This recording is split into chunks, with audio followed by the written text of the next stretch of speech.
राधे राधे दोस्तों, मैं आपका दोस्त शिवम यहाँ हाजिर हूँ आपके लिए एक नई ऑडियो बुक लेके। बुक का नाम है the Canterbury ghost by Oscar Wilde. I'm gonna read you. Just let me know in comment section how's that. This is the first chapter. We are going to start. Chapter 1. Mr. Hiram B. Otis was an American minister who had bought a house named Canterbury Chase in England. Everybody told him he was doing a very foolish thing as the place was haunted. Even its owner, Lord Canterbury, had felt his duty to mention this fact to Mr. Otis when he came to discuss the terms with him. We have not cared to live in the place ourselves, said Lord Canterbury, since when my granddaughter was fattened into a fit from which she never really recovered by two skeleton hands being placed on her shoulders as she was dressing for dinner. I feel bound to tell you, Mr. Otis, that the ghost has been seen by several living members of my family after the unfortunate accident to my aunt. None of our younger servants would stay with us. My wife, Lady Canterville, often got very little sleep at night due to the mysterious noises that come from the corridor and the family at the library. My lord, answered the minister, I come from a modern country where we have everything that money can buy. If there was such a thing as a ghost in Europe, we would have it in America in one of our public museums or have it on the road as a show. I fear that the ghost does exist, said Lord Canterbury, smiling. It has been well known for 3 centuries, since 1584, in fact, and always makes its appearance before the death of any member of our family. Well, so does the family doctor, Lord Canterbury, but there is no such thing, sir, as ghost. If you don't mind, a ghost in the house, said Lord Canterbury. It is all right, only you must remember I warned you. A few weeks was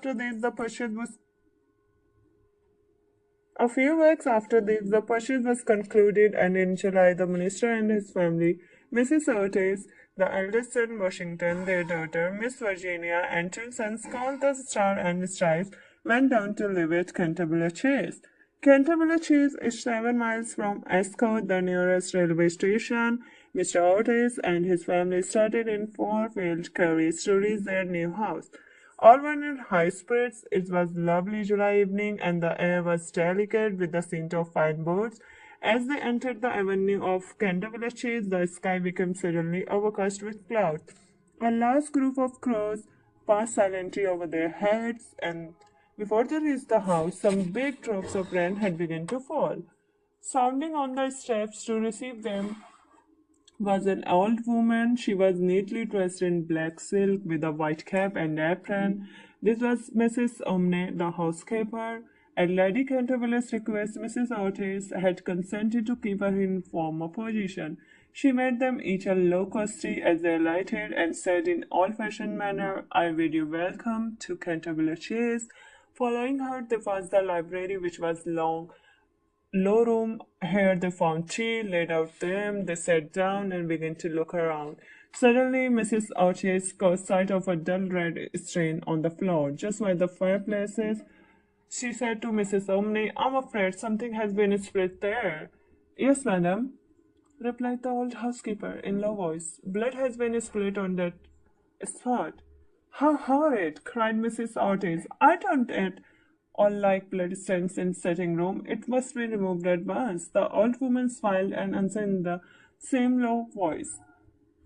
Is there the blood of Lady Eleanor de Canterville, who was murdered on that very spot by her own husband, Sir Simon de Canterville, in 1575? Sir Simon survived her 9 years and disappeared suddenly under very mysterious circumstances.